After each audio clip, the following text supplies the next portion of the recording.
What is up, gamers?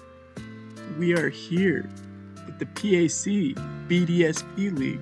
And if you don't know what that means, well, that means you didn't watch the last video on my channel, which is fair. It was like a 40-minute video and it was really a battle. It was a draft analysis, but this is special. This is a league where we didn't draft our team. It was drafted by our friend Ryan, J-Strain Ryan, and he drafted a team that was specifically meant to make us lose all of our matches if possible. I bet him $20 that he couldn't draft me a team that would make me miss playoffs, and unfortunately for me, I didn't get to choose what league it was in, but I think that worked out well. But it does mean we're playing BDSP, which you folks may not know doesn't have the best online, no LAN, nothing like that, but only 20-minute timer is the only option, which is unfortunate, but it happens, you know, it's fine, we can deal with it. Unfortunately, my audio didn't record, and the game audio didn't record either when I had this battle, but I really want to upload this entire season for this league, because I think it's just a super interesting league, and like, just, you know, the format, the way we're doing it, and I didn't want to miss uploads for this league specifically, because I think it's such an interesting situation. So, I did get the recordings. This is going to be a post-com, which I never really do, but we'll try it out, see how it goes. I just had this battle like an hour or two ago, so it should still be pretty fresh in my mind, but yeah, we can start it up right now. Just a second to go away. Yeah, okay. So yeah, we saw this. We're playing the West Texas Arcanines. I forgot to mention that. But they had a really scary roster. Pokemon that they didn't bring included Gengar and Swellow, Roserade, Toxicroak. So like, they had a very, very scary team. My thought process going in was I brought a Dragonance Focus Energy Dual Stab Kingdra with the goal of removing Empoleon and potentially sweeping after that happened. We have Magnet Pole Magnezone to make that happen. We do have to get it in a proper situation, but if we can catch the Empoleon, then Kingdra can really, really do well. We have Stealth Rocks on Mesper, that's why we're leading it, because they have 3 Pokemon weak to rocks. There's no boots in this format, because it's BDSP, there are no rocks or boots at all in this generation. And beyond that, we have Ditto, just because I was really scared of like Gengar and Salamence sweeping us. And Sneasel offensively looked really, really good against this team, because their 2 biggest weaknesses just as a team in general were to Dark and Ice. And so, even though I said in the draft analysis I wasn't going to use Sneasel in any of my matches, this was the exception, because it looks really, really good offensively against this team. They also have 2 Intimidate mods, but we are Inner Focus, so we don't get our stats dropped, which is really, really helpful in this. Looking at it, what else is important? I think that's all of the main things. We didn't bring Venomoth or Linoon, our 2 other sweepers that we want to bring on this season, but they'll get time. And they lead the Empicom, which is unfortunate, but also kind of what I expected. In the moment, I figured it was like a fake out set, because people love running technical fake out on this thing. And I wasn't sure if it'd be like a last resort set or a more, you know, common like pivot, tail slap, or whatever it has in this game. And so I just tried to set up my rock. They do fake me out, which is fine. We don't take too much, because we are a very bulky Mesprit. We get our leftovers anyways. And here I was really debating on whether I wanted to set up Rock and Thunderwave this thing, because if Ambipom gets Thunderwave, then it's a lot less problematic, just because it's slower than all the Pokemon. It's currently a speed type with Sneasel, and I really don't want to have to risk that at any point. But they do U-turn now. We take it relatively low. It's not Technician boosted or anything like that. And unfortunately we didn't Thunderwave, because this was the thing that we really wanted to Thunderwave with it, U-turning out. We would be able to catch it, obviously. So we did set up a rock. Unfortunately, they go into Claydol, which is easily just rapid spin it away. But I do know that it is almost certainly going to go for the rapid spin on this turn, so I can play around it really with that regard. This turn right here, I'm debating on whether I want to Ice Beam it or U-turn, because I know it is just going to rapid spin, and I can probably 1v1 just Ice Beam it down as it tries to keep the rocks away. But I do decide to U-turn. It gives me a lot of free Pokemon like Sneasel potentially, and they do have Speed Me, which is actually really, really nice, because it gives me a free switch into Sneasel with my Ice Shard. If I had been slower, I would have been hesitant to go into Sneasel, because it would have broken my stash with the rapid spin, but especially with that U-turn crit, this is a crit here, it means that Sneasel can come in and just Ice Shard for free. They do have stuff like, you know, the Arcanine in the back, so like, it's not going to be the biggest, it's not going to be taking some damage from us or anything, But Sneasel does put on a ton of pressure this game. I debated going for like a swords dance, but I realized that when fake out, or like, even if fake out doesn't finish me, it's still a problem. Like, it's not worth setting up yet. But we do just ice shard, and they do go into the arc. It's a good play by them. However, because we are inner focused, we still do a decent chunk. And I can't remember if we crit this or not. We might have. But yeah, we do a decent chunk, so they might be more offensive. I can't really tell at that point. But we don't have a good switch to Arcanine, because Kingdra is obviously really good at switching into the fire moves, but it could have play rough. I wasn't sure at the moment if it got play rough in this generation or not, because it feels like a weird move for it to have, but I was too scared to try it out, so I went to Ditto. I was like, it can take anything from this thing anyways, we can intimidate it, and it won't be very problematic. And yeah, it's a good way to scout this thing out, see what kind of set it is, and we should be able to take anything from this. Get the Intimidate off, drop its attack, and it shouldn't be doing a whole lot to us anyways. And it does go for play rough, so this is the moment that I realized that it did have it in this game. But that still does a solid chunk for being -1. And I check out his moves, and there's nothing for me to really click here. I didn't feel like there was anything that was worth really locking into. Crunch wasn't horrible in this situation, but I was like, I could switch out. I don't remember what I do here. I think I do go into Elective Fire. What was I doing? I think I was predicting a Clay Doll, maybe? No, because I never would have Crunch. What was I predicting? I don't know. I guess I was just predicting them to not want to stand and play rough, and we could punish like... Maybe I was predicting Salamence. I think that's what I was predicting.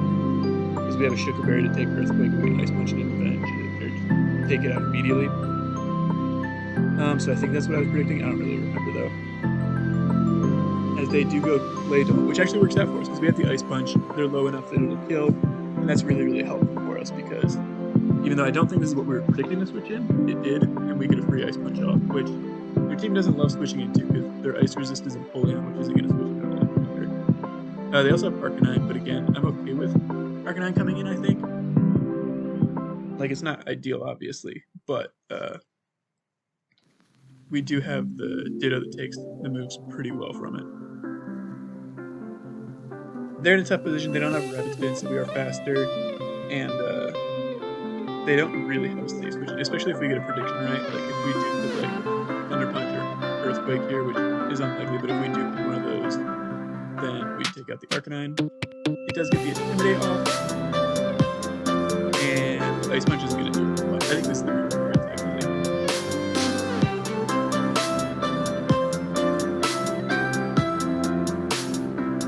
But, yeah. Here, I am scared out, because I'm just like, well, Ditto can deal with everything that wants to go for it anyways. And so, I think that's what we do. And we do just go back into Ditto. I figure it can't hit us too hard. So I think it's probably just the best option for one.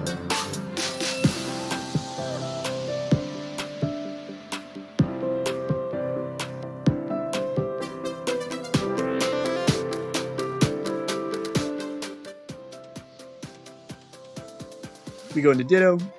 We know that it can't really lock into anything too crazy. It's like Extreme Speed and Crunch. Well, not lock into, but it can't really click anything that'll hit us too hard. And it does decide to go for the Extreme Speed, which does hit us pretty hard. And this is where we find out it's banded Arcanine, I'm pretty sure. I never ended up calcing it, but that damage just looked really, really strong.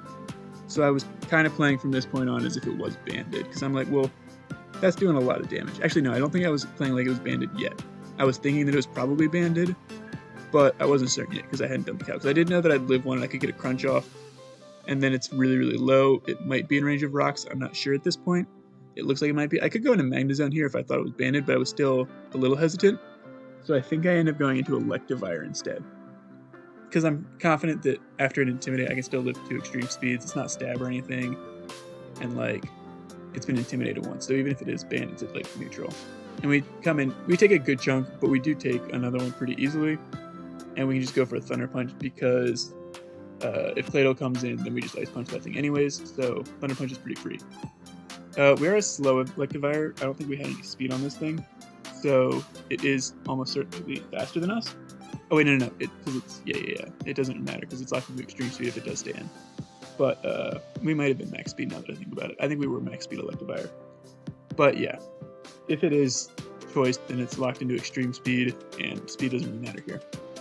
But I don't think it'll stay in because extreme speed doesn't kill and will knock out the Arcanine, and I think the Arcanine puts on a ton of offensive pressure against us. But they do end up staying in, and unfortunately we get crit here and lose our Electivire. So our first game with Electivire not going so hot for him. And we're kind of forced into going, well, we're not forced into going Ditto, but I just want to go Ditto. I can extreme speed. They could go hard Drift Blim, but like, I don't think that's the biggest issue because we still have Magnezone. And potentially we can knock out this Arcanine because it's the only thing that we have that's faster than their extreme speed currently.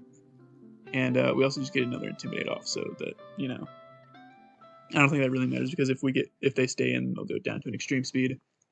But it is nice, and we're really hoping that they stay in, and they do end up letting the Arcanine go down, which was huge. I understand it because if rocks went back up, it was basically done because our Mesprit could knock out the Claydol, so they were never really getting a Rapid Spin off. Although I guess they were faster, but you know, it wasn't going to be permanent. But they do let it go down. They can go into Drift Blim here because, well, we can't touch them because we're Scarfed. They can also go Salamence just because with Intimidate, like, it's not going to be taking any damage from us, and they can most likely just kill us immediately. They do go Ambipom. Oh, yeah, so they can just Fake Out. Yeah, of course. So here I remember contemplating. I couldn't really decide what to do.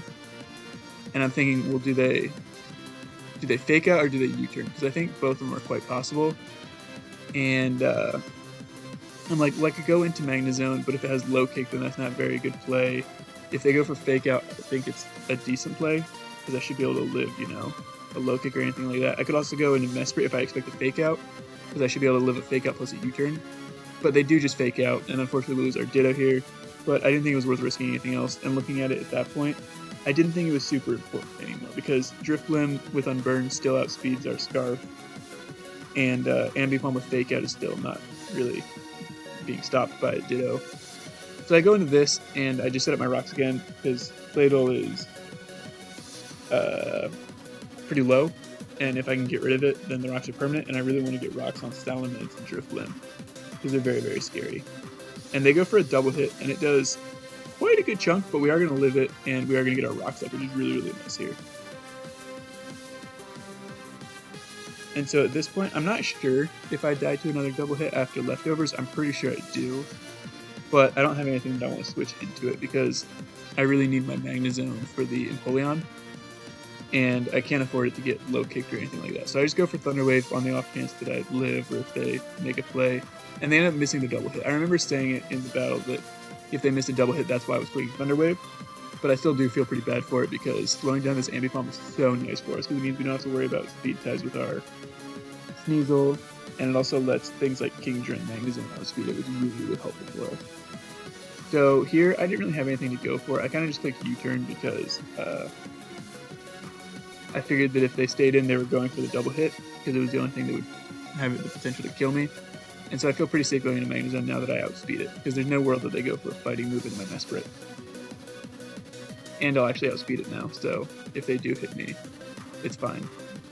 So we take a decent chunk actually from the double hit, because Technician boosted double hit is still really strong. But we can just knock this thing out with a Thunderbolt if we want to. Actually, I think I go for a Flash Cannon because I think Claydol is still around. And if Empoleon comes in, then it's trapped in here and I can remove it so there's no world that thing comes in. And so Flash Cannon is essentially unresisted at this point.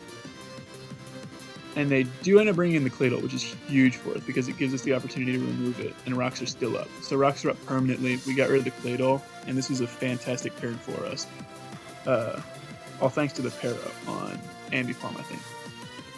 Because that's what forced them out. I don't know if they had low kick. I don't think they ever reveal it in this game. But at this point, you know, I didn't know what their last move was, and having them paralyzed is really, really helpful. But yeah, now they're in a bit of a pickle because they can't go into Empoleon, they can't go into Drift Blim, they have to go into Salamence, and it's going to have to take even more rocks, even more Life Orb chip, and then we just get to go into Sneasel. So like, they're in a pretty tough position here. And I'm definitely saving this Magnezone. Empoleon's still around, so I can't let this thing go down because the rest of my team does not deal with it now that Electivire is gone, especially. yeah, looking at the rest of my team, nothing on the team hits it very hard. I think Throat Chop on Sneasel is probably my best way of hitting it besides. So I just stack off Mesprit. I figured they're probably going for Earthquake, and I might be able to paralyze this thing, or Ice Beam it. But I do expect Mesprit to go down to this turn or the next turn, because it's not going to outspeed the Salamence, obviously. But yeah, I'm in a decent position, but I really need to get rid of that Empoleon because nothing on my team besides this Magnezone can hit it. The nice thing is we are Magnet Pole, so if we get in on it with Magnezone, then we should be able to remove it. That's my thought process at this point. As I do end up just going straight for a Fire Blast, which still knocks out our Mesprit, and that's fine. It wasn't doing anything regardless at this point. But it does reveal that it's a Life Orb, which is really, really nice because it means it's not like Yachi or Scarf or something like that. And so our Sneasel is free to just come in and click something like an Ice Punch, because we are faster than it, we know. But this is the turn that I make a really, a decision that really decides the match, because I think that my only way of winning this game is catching an Empoleon switching into Sneasel here, because I can't beat this Empoleon otherwise.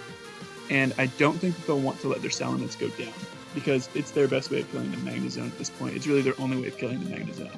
So I make the aggressive play to double my Sneasel out into the Magnezone, hoping to catch the Empoleon. We switch first because we know we're faster. That's not a surprise. But they do end up switching out their Salamence, and we have successfully trapped the Empoleon, which is huge. Because this was the thing. Empoleon's the one Pokemon I need to get rid of. Magnezone's the one Pokemon they need to get rid of. And we'll be able to remove their Empoleon. We're super bulky, so this thing can't ever like knock us out with anything like that. And if it's not like Wakan Berry, we should be able to remove this. We're also, it's a speed tie. If they have no speed, we're both the same base speed. I don't have any investment though. I'm max HP, max special defense. But if we win a speed tie, then we can also knock this thing out, even if it is like Wakan Berry.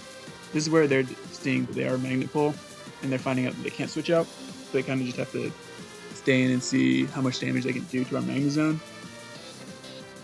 But they go for Hydro Pump, and it ends up missing. We lived that pretty comfortably, so it wasn't a big issue, especially since we do OHKO the Empoleon. Now, if we hadn't OHKO'd the Empoleon, if it was like Wakan Berry or something like that, missing the Hydro Pump would have been really annoying.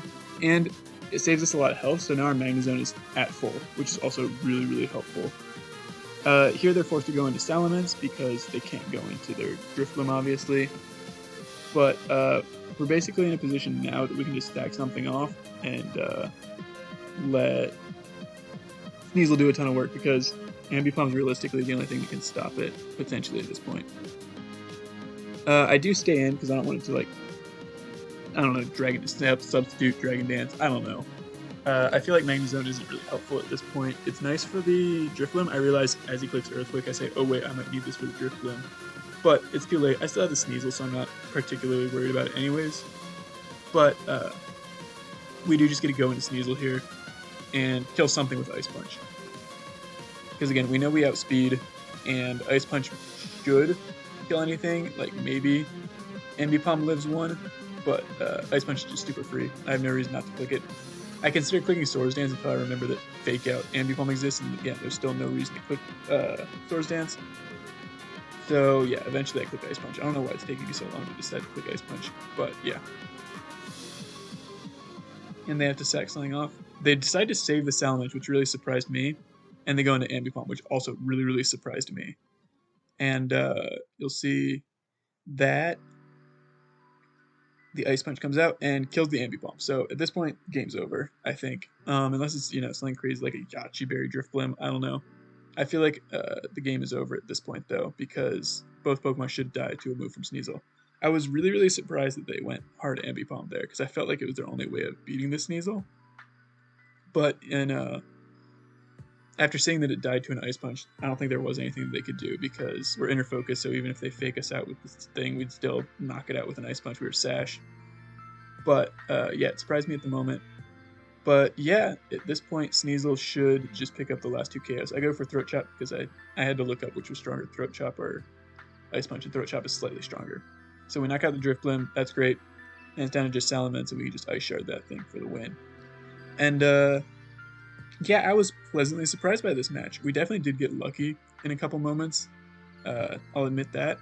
But I was very surprised by how well Sneasel did. Its offensive matchup on paper was super, super good, but I'm gonna be honest, I didn't think it was gonna be great when its only dark type move that it gets is throat chop in this game. So and there's no boots, but yeah, it did really, really well. Very proud of it. Magnezone also got a couple kills, which I wasn't really expecting because I don't really like Magnezone that much either.